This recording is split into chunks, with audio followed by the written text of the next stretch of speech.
My dad works in B2B marketing. He came by my school for career day and said he was a big ROAS man. Then he told everyone how much he loved calculating his return on ad spend. My friends still laugh at me to this day. Not everyone gets B2B, but with LinkedIn, you'll be able to reach people who do. Get a $100 credit on your next ad campaign. Go to linkedin.com/results to claim your credit. That's linkedin.com/results. Terms and conditions apply. LinkedIn, the place to be. Welcome back to the Epic Universal Podcast with Eric Hersey. I'm entertainment writer Jim Hill, and this is the podcast where we cover the latest Universal-related news, rumors, and history. And as always, I'm joined by my able-bodied co-host, Eric Hersey, who right now you're recovering from football practice, right? Right, Jim. We just were, like I was telling you, that we were battling the sun. It was just enough that the sun was setting and we would get behind a tree and there was just enough limbs. We were like, okay, we're good to sit here. Mm-hmm. And then a couple moments later, the sun would peek out. Then we would have to move our chair. And that happened for a solid hour, it seemed like. And finally, practice was over and the whistle blew and the sun was completely set and it was time for us to leave. Again, I give you and Lauren points as parents that you did that, and I'm sure your vision will recover at some point. So, all right.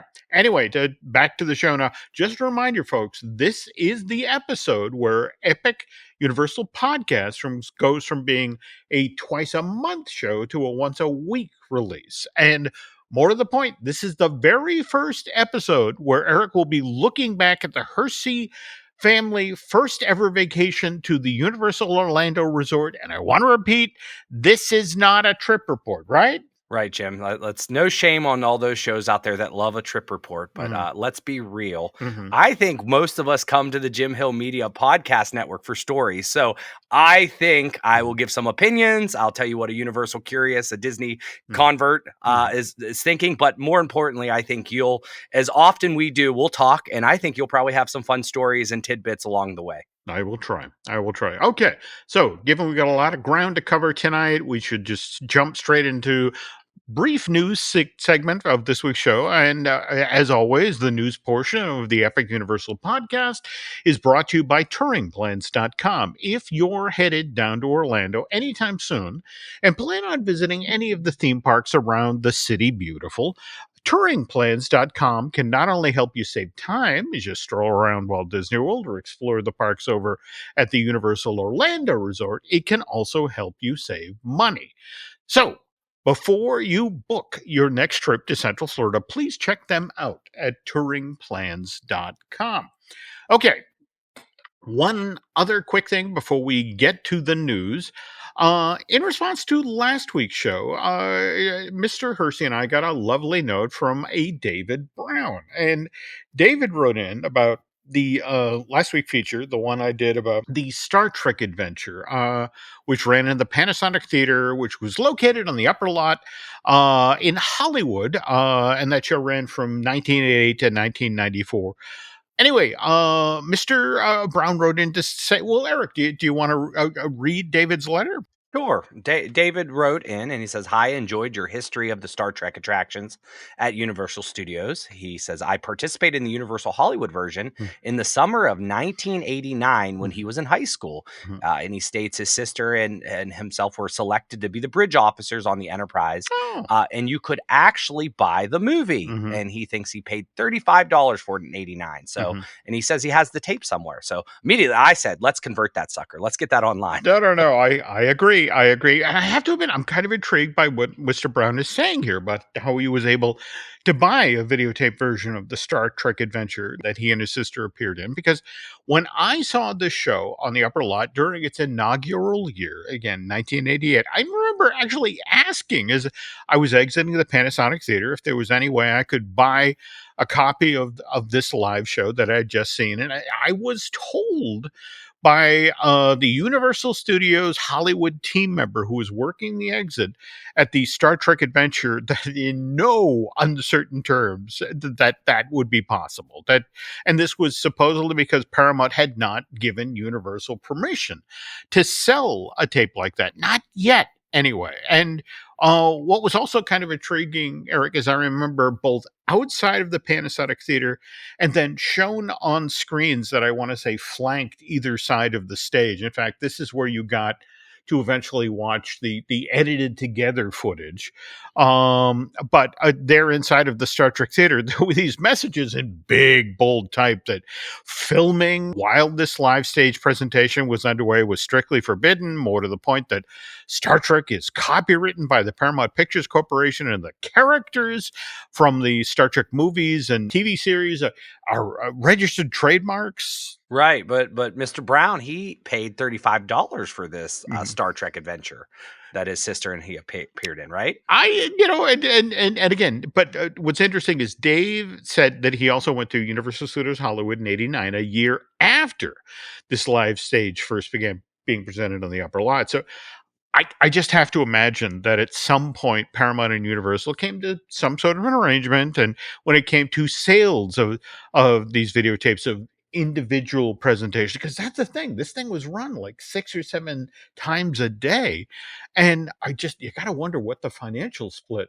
was there, how much Universal got versus how much Paramount got. But anyway, speaking of Universal Studios Hollywood, did you see who just opened up shop at the Southern California version of Universal City Walk? Right, I did. I briefly saw this online, but it was Mhm. the one and only Hello Kitty, which Yeah. as a dad of a little girl, I've seen plenty of Hello Kitty in my day. Mhm. But it looks that Hello Kitty is celebrating Mhm. her 50th anniversary this November. That's right. So Mhm. that's when she was introduced. Now, I saw her maybe in the 2000s, but I Mhm. guess some people saw her for the first time in November in 1974.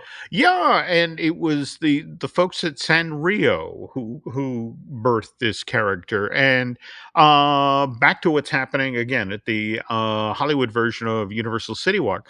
Well, this past Friday, September 6th, not only saw the opening of the grand opening of the Hello Kitty and Friends Cafe, which serves up all sorts of Hello Kitty themed sweet treats and specialty beverages, but right next door is the what is it? The Sanrio Smile Shop. All right, and so if we're gonna buy the cafe next door, this is probably where the merch is, right? There we go. That is my thoughts as well. And by the way, speaking of new retail opportunities, did you see that announcement from Universal Destinations and Experiences earlier today, where starting in late October of this year, there will also be all sorts of Wicked related stuff coming to Universal Studios Hollywood and the Universal Orlando Resort in Florida. Jim, I will tell you, I probably am not as jazzed about this Mhm. movie as maybe you would have. You've talked about it a couple of times now, so I mean, it's one of those things where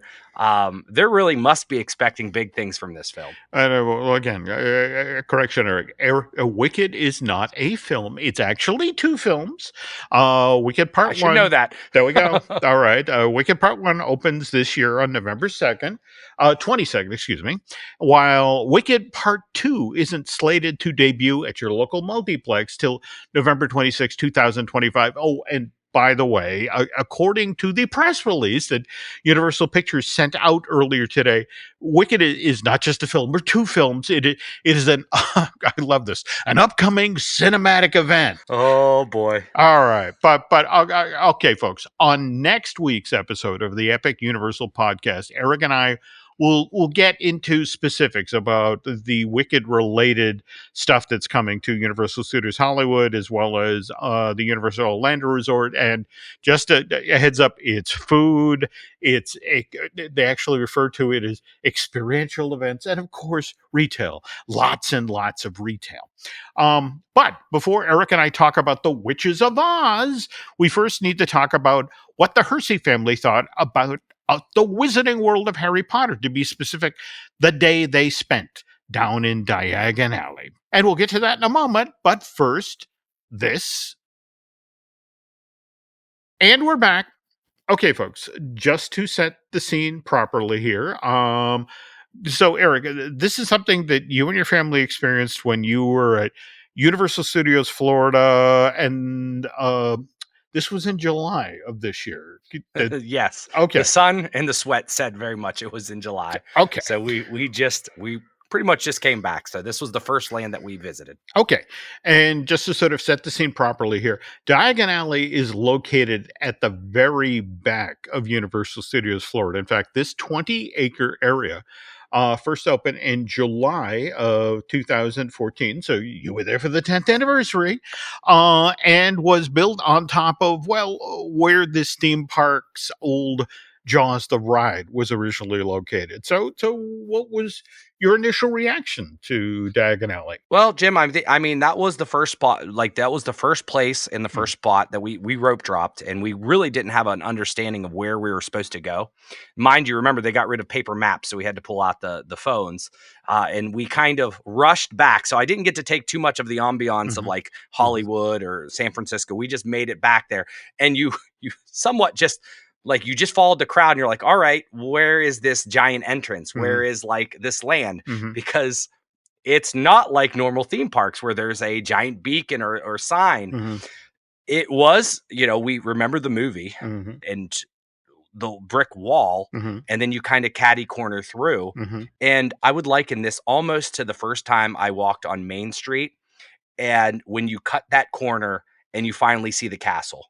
You're walking through a wall, you don't know what to expect, and bam, you really do feel like you're in a movie. And then, of course, you see a giant dragon breathing fire, and you're in that land. So I do think it was a magical moment, and a lot of people that probably have been to Disney can relate. And there's only the first time you ever do that. So I will remember that, right? Yep. Like, I remember the first time when I saw the castle at the end of Main Street, and I remember the first time that I accidentally walked through these bricks, and then boom, you're there. All right. That's a great way to start. Because, again, Universal Creative, they work closely with J.K. Rowling on this. They work closely with the folks at Warner Brothers who had done the Harry Potter movies. And they had these sort of intense discussions about what to do with Diagon Alley. Because if you remember from the very first Harry Potter movie, the what is it, Sorcerer's Stone, there's that moment where Hagrid's in the leaky cauldron and he pulls out his umbrella wand thing and taps the back wall, and the bricks all fold in on themselves, and you suddenly get to see Diagon Alley hidden away there. And what was interesting, in fact, I chatted with the folks multiple times leading up to the July 2014 opening of Diagon Alley about what they wanted to do back here. And for a time, they were like, we really wanted to do the unfolding bricks thing. But the problem was that it meant that you had to pulse people into the land. You had to create a space where you could hold people for a little bit and then have that illusion happen. There was also, to be honest, a safety concern that so many little kids are Harry Potter fans, and the fear was that some kid was going to reach out as the bricks were unfolding, the mechanism that Universal created, and get their finger caught at that sort of thing. So it was like, okay, it's you just will hide the entrance. In fact, you know how you sort of dog leg around a full wall, and then you see Diagon Alley. So the idea is to create a space that looks like you caught it in the middle of it unfolding, but to give you that feeling, they actually pulled the audio cue from the film of the bricks unfolding, and that's playing continuously in that space. So you hear the bricks unfolding, you just don't see it happen. I didn't even catch that. So next time I'm there, I'm just going to be the weirdo that's standing in between the two areas. Okay. To be like, what's this guy doing? Oh, I'm just listening to the audio. Okay. So, but you mentioned the dragon, the Ukrainian Ironbelly up on the top of, what is it? The Gringotts Tower there. What did you think of that? Hey, that was the one thing that I could kind of see while we were walking through. Because once again, we're walking through and we're like, all right, we don't know where we're going. And I didn't do a ton of research to find out in the layout of the park yet. I was just kind of going in blind. I kind of felt like that would be part of the experience. But I did slightly at one point in time when I saw it at the very top, and I'm like, oh, let's go that way, walk towards the dragon. And then it disappears. So it's only like a slight moment where you can kind of see it from other areas in the park. But when you get up close, I mean, is it every 10 minutes? It does its little magic. Okay. Now, it honestly depends on how strong the wind is blowing over the park. It's 10 to 15 minutes when they can do it. And what's interesting is they actually give you a sound cue to look up. In fact, if you were standing there, you actually hear the dragon breathing in before Oh, the yeah. gout of fire comes out. And I want to give these guys credit, because think about this, Eric. All right, the movie that dragon appears in, Deathly Hallows Part 2. That's out in theaters in July of 2011.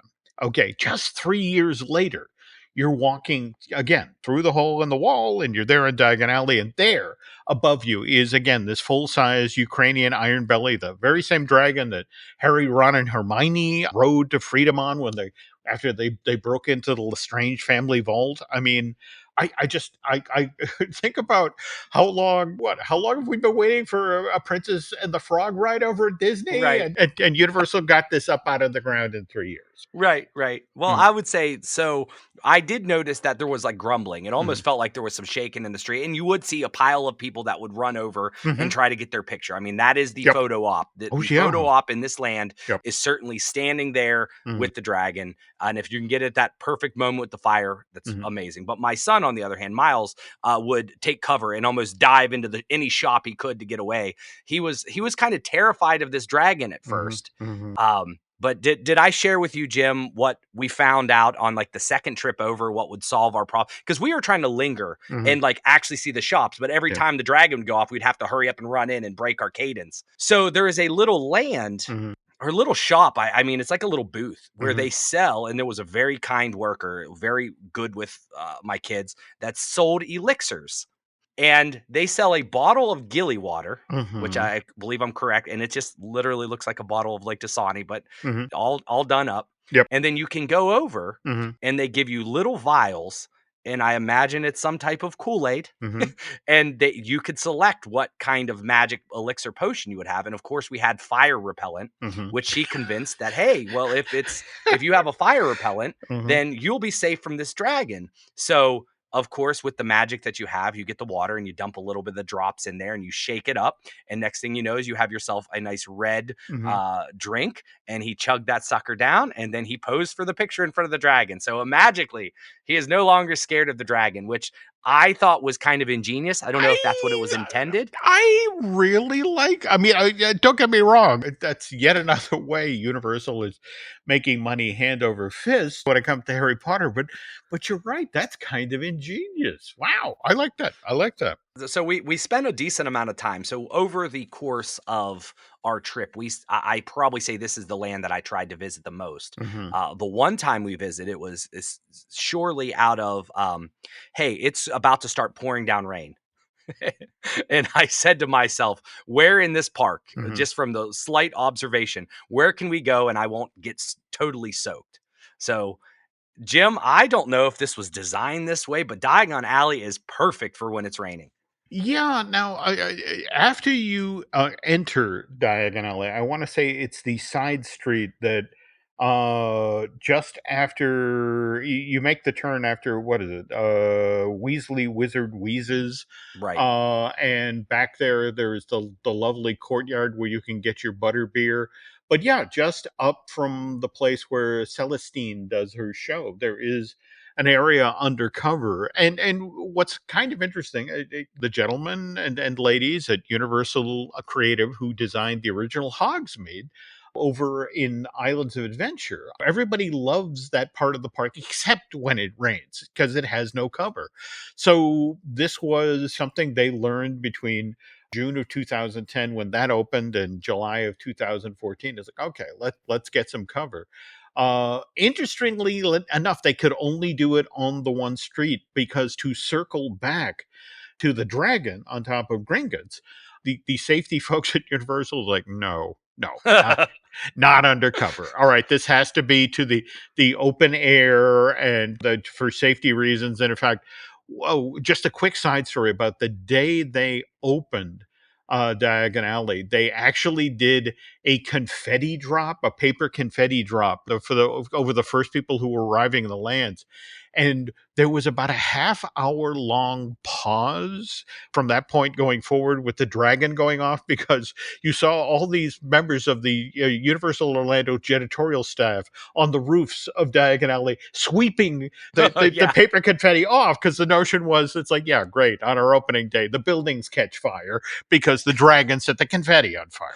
That'd be great news there. Well, I'll tell you what was fire as well, Jim, and that was the heat. That Mhm. was it's July. This is literally it was my first time actually in Florida in July. Crazy enough. Mhm. We've always avoided July.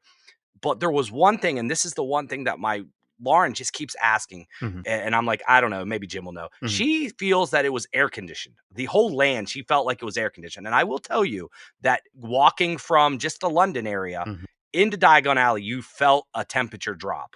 Well, now think about it. What's interesting about it is you come off the street there, and you actually have to pass through sort of that baffle, that so you don't see the hole for Diagon Alley. That actually manages to hold quite a bit of the air conditioning that's, of course, pouring out of the Leaky Cauldron and Wizard Wheezes and Ollivanders and all of those. Also, let's be honest, the having just a little bit of cover over the back there and shade, that also keeps the temperature down. I mean, they did make an effort, especially. I'm sure we will get to this eventually when you talk about Hogsmeade, but Hogsmeade is basically entirely made out of concrete. I mean, it's painted black. It was so hot. It Yes. was so Oh hot. no, that's It an was exact. so hot, Jim. I mean, truth be told, Yeah. spoiler alert, I like Diagon Alley more than like Hogsmeade, and it might 100% be based off the time I went. We're gonna go back in December, Mhm. and like as my kids always say, it's always Christmas time in a Harry Potter movie. Yeah. So I think it could shift, and I might, but it was so hot. It I was don't so know. hot. No, But well, I hate to say this, but I think that this also fed your butterbeer obsession, oh, because we know that. when you're back there, We I'm know. dying. I need We a know I got a beverage. new obsession. That's yes. Okay. Yes, there was lots of butterbeer consumed. So the other thing, so the reason we rushed there is because we wanted to get to the main ride, which was Escape from Gringotts. Yep. So we were maybe a 10-minute wait. It was one of those darn things that after the fact, you're like, I could have waited a little bit longer Mhm. because I had to scroll through the ballroom Mhm. or the lobby. And then we kind of walked past a lot of the newspaper clippings that were all animated in the Mhm. doorways and this and that. But first, I mean, if you want my opinion, I think that ride was it was a great ride. Mhm. I enjoyed it. We did it twice on this. It was worth the wait. Since I didn't do my homework, I wasn't sure if this was that whole Kuka arm ride, and I realized it wasn't. But I kept going through and I'm like, is this what kind of ride is this? And how would you describe this ride, Jim? Wow. Disney likes to bandy about these days storytelling coaster. To be honest, it's more of, I would argue it's more of like a powered train thing like Big Thunder, only relatively flat. I mean, you do some extreme turns, but it's all on a relatively straight piece of track, except for that one point Lestrange blows out the bridge under you. Right. But what's fascinating is you keep doing sudden movements, and then you pause in spaces where you're looking at 3D movie scenes that tell a story. In fact, interesting thing about the movie scenes, which again, remember, you're in Gringotts, you are basically in the same space at the same time as Harry, Ron, and Hermione as they are breaking out or breaking into the Lestrange family vault. But what's interesting is that Universal Creative actually went to J.K. Rowling and pitched her this storyline where I want to say it's Ron Weasley's brother Bill that is largely driving the story Yes. along with his goblin friend. But the idea is that people who saw the movie, I didn't see Voldemort. When did he show up? And it's like, well, this is going on parallel to the scenes in the movie. I mean, you didn't see it, but it was definitely going on. And Rowling was like, okay, I can get on board with that idea. I will agree to let this happen. made it a good ride. I mean, Yeah. ultimately seeing Voldemort in the ride, and there Mhm. was a lot of thrill and action. And it was like I will do it every time we go. It's one of those where we'll go every single time, and it's worth a solid wait. So I Mhm. enjoyed that. Like I told you, I didn't get to wait long in what I thought was the most impressive part. And Lauren even told me like that was the moment she walked in Mhm. and she was like, "Oh, this is Disney quality." Mhm. When she saw all the goblins doing the bookkeeping Yep. and so forth. So we didn't get to talk because we kind of rushed through. Both times it seemed like we just rushed through. But there is the Gringotts money exchange, There which is. was really, really fun. Yeah, yeah. And that again is kind of on in that side street next to where the Celestine stage is. So did you guys actually interact with the goblin there? Well, we did. We converted some money, in which it immediately went to the butterbeer. But we did actually Okay. have time. But it was really funny. The person who actually checked us out, Yeah. we'd start asking questions, and they're like, "No, ask him." And they pointed to the goblin, and we would end up asking the goblin questions, and he would interact. And he was very short, Mhm. and but kind of much like a goblin would. But we had a blast, and it was just us in there, so we were just asking away. Yep. Uh, Well, what's so funny is that this idea is again we'll be talking about other ideas that Universal may have lifted from Disney, but once upon a time, Roz in the Monsters Inc. Mike and Sully to the Rescue ride at DCA would do the same thing. When you pulled into the load unload station, there was Roz from Monsters Inc. And she would talk to you because there was a cast member backstage. And eventually, though, Disney being Disney, it's like, whoa, we can't have somebody talking unscripted to guests, and so they then put it down to like 4 or 5 safe conversational points. Hey, you're wearing glasses. I'm wearing glasses. Stuff like that, and I think eventually they just switched over to a recorded voice, but again, the beauty with you know, and as you mentioned, goblins don't necessarily like muggles, so right, they can be right. short and rude and curt, and that works beautifully in this situation. Just that, if anything, people like the fact that the goblin is like, "Go away, I don't want to talk to you." Right. Well, I'll tell you what, Jim. We're talking goblins, and I've got a thirst for some butterbeer, so I'm Mm, going to take a break real quick. You're going to mhm. listen to some ads. I'm going to fill up some butterbeer. When we get back, we'll talk about some of the shopping experiences, maybe my obsession with butterbeer. So let's take a quick break.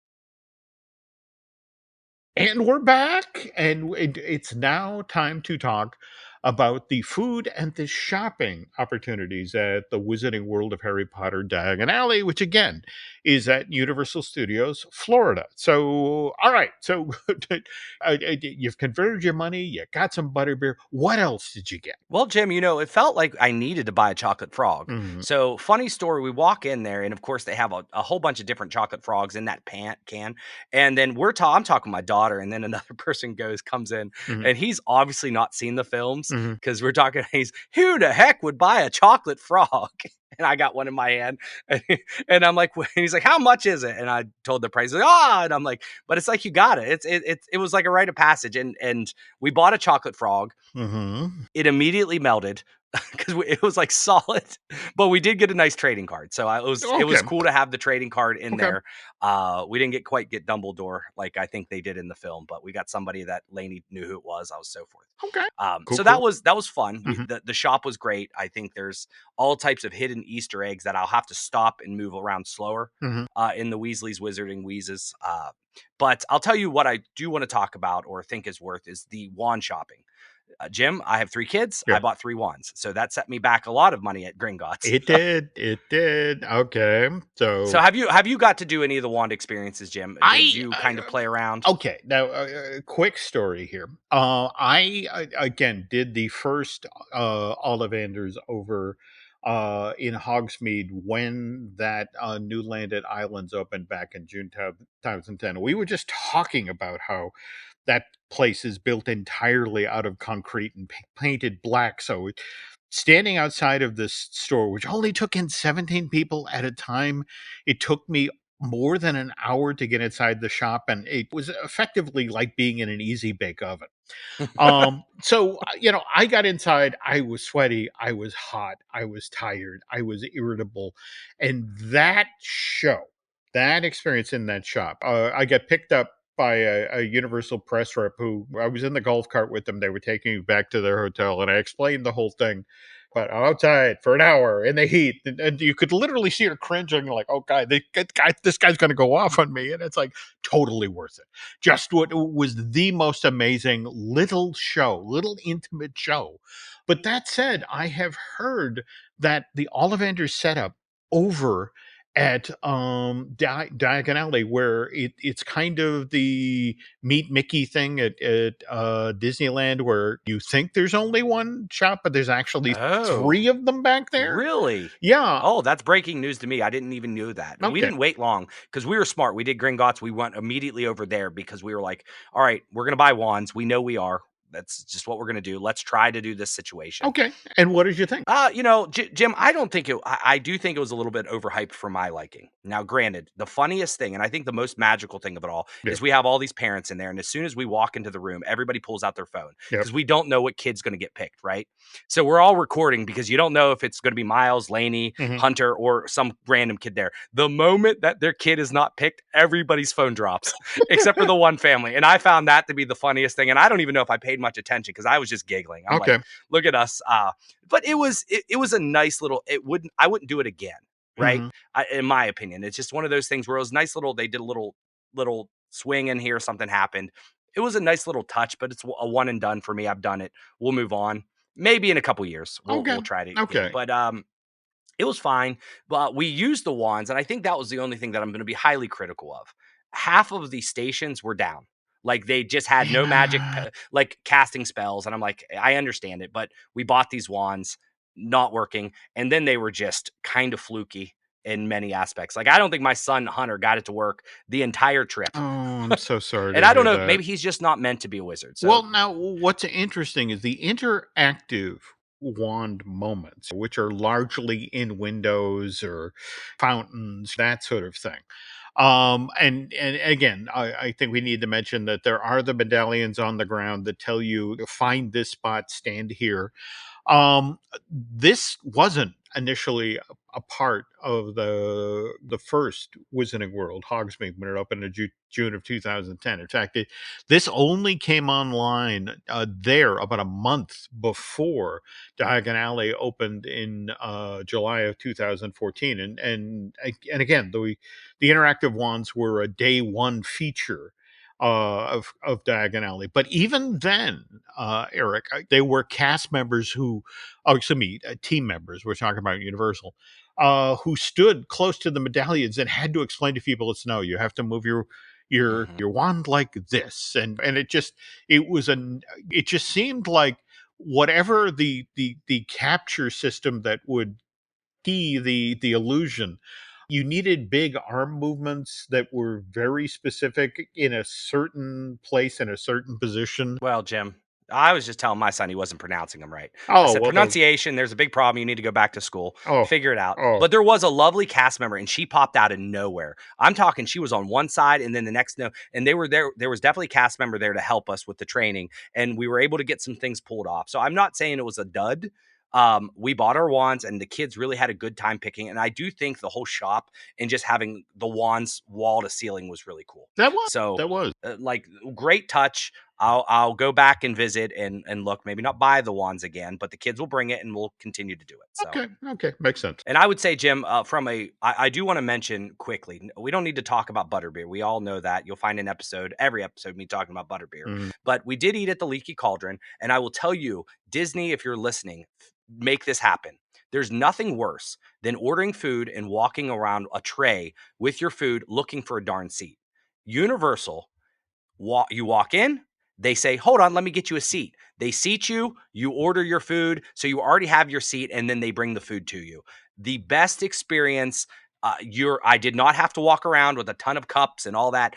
That is how you do quick service. And we had the same thing happen, I think, with the Minions quick service later in the trip. That is how you do it. And the Leaky Cauldron was lovely. it felt just like you were in the movie in that aspect. That is where my lips first touched butterbeer. So I'll remember this moment. All right. I mean, I have it circled with a heart on my calendar. The okay. date. No, just one quick story about the Leaky Cauldron. And again, you're right. Great physical setup, wonderful stagecraft. But the interesting thing is, if you walk around that giant cauldron with the crack in it, there is a state of the. I mean, again, you're in this area that looks like it was built in the 13th century. You walk around that cauldron, there is a state of the art kitchen back there. That's one of the reasons that food comes out to you so quickly. Is they purpose built that kitchen to cook all of this English food and then bring it out. Yes. Yeah. Now for us, I think everybody went with fish and chips. Mhm. So it was no different than like a Long John Silver's for us. Well- Like we did, the British food scared us very much. No, I'm like, we'll just do this. Okay. It was very good though. Very good. I thought it was great. Okay, cool, And- cool. Jim, I think as we wind down, Mhm. and we'll be talking Diagon Alley for many episodes to come in other aspects. There was one thing that I missed that we're a big fan of Dobby. Like Mhm. we're just a big fan of the elves, right? Mhm, mhm. And there is a hidden elf, right? Yeah, that you are talking about Creature. And now what's interesting about Creature is you don't see him inside of Diagon Alley. You actually have to be outside of the land, so to speak. In fact, you need to stand in front of 12 Grimaldi Place. And again, this kind of tells you about the incestuous relationship between Universal Creative and Imagineering. There were so many folks who work at Universal now who used to work at Disney, and they were like, there's that moment in the Snow White Scary Adventures where the version at Disneyland where you're standing outside and there's that window that overlooks and suddenly the drapes open and there's the evil queen looking down at you, and it's like, we should do that here. We should do this with Creature. And it's like, oh, that's such a great idea. Let's do that. Oh, and I didn't see it. I didn't know it until after the fact. That's okay. Now, I will tell you, I think, Jim, that we talk about the London area because I have a lot to say about the night bus Mhm. and I have a lot to say about the train station. I say we save that for another episode. Okay. Where Okay. I think we can talk at nauseum probably Okay. Okay. about that whole process. And then Hogwarts Express, which essentially ties them together. So I think God. Yeah. but I think that is where we essentially can kind of tie up some thoughts here. I will Okay. give you some of my final thoughts on Diagon Alley. Okay. I Okay. am very happy we decided that this was the first land that we would experience at Universal. We are very much, my wife is very hesitant. Mhm. She knows she loves a Disney. I knew I loved a Disney. And I think if we accidentally stumbled maybe into the San Francisco land and did Fast and Furious first, maybe we'd be like, oh, doesn't live up quite to the same Mhm. level. But there's no doubt about it that walking in here, it was more immersive. We knew there was so many Easter eggs. It was nice and chilled. There was thrills. There was like candy. There was so much that I felt like, hey, this was the perfect place to start our, I guess, Universal journey. So 2 thumbs up. Mhm. It rivals my favorite land in all theme parks. Truth be told, I'm a big Main Street USA fan, Mhm. and I feel like this is the version of Main Street USA, just compact and very British and Okay. very magical. So I personally loved it. Okay, well, no, that's great to hear. And what's important to understand about Hogsmeade and Diagon Alley is for those folks out there who love Star Wars Galaxy's Edge, we kind of owe the folks at Universal Creative those lands only exist on the two coasts at the Disney parks because of places like Diagon Alley, which again, we only have blue milk because there are the 35 different varieties of butterbeer, which we'll get to at another episode of the Epic Universal podcast. Now, speaking of which, again, we're now weekly, folks. So we're going to be back next week. And like we said at the top of the show, we're going to do a deep dive in this new Wicked related news that just came out and talking about the experiential moments, what's going on retail. And by the way, let your bride know, Toothsomes is getting in on this. Oh, she'll be jazzed. There'll be there's some new Oz related stuff coming to Toothsome, but again, we'll talk about that on next week's show. So until then, Eric, where can the nice folks find you on social media? You can find me at Eric Hersey on X or Instagram. We love comments, so tell us what you loved about Diagon Alley. Tell us your magical moments when you first entered the land, and maybe things that you think are, not so great that they need to fix. Okay. We'll take it all, and Okay. I'll send it right to them. Cool. Now, social media wise, you can find me at X, Twitter, likewise in Instagram as Jim Hill Media, and then over at Facebook is Jim Hill Media News. Let's see. We also want to remind you there are a couple of other podcasts here at Jim Hill Media that we'd like you to check out. We, of course, have Disney Dish that I do with Lynn Testa. Likewise, there's Fine Tuning I do with Drew Taylor. That's animation and film news. By the way, Drew has an amazing podcast that he does with Charles Hood called Light the Fuse. That's the official Mission Impossible podcast. Oh, also need to mention your lovely bride, Lauren. She and I do the I Want That Too podcast, which is about Disney merch. And by the way, that's also going weekly. And I want to say we just did a story about Little Monsters on Main Street. And beyond that, need to get a brand new episode of Looking at Lucasfilm with Brian Gahn going. And also trying out ahead of Agatha all along to get Marvelous Disney back up and running. So hang in there, folks. That podcast is coming back.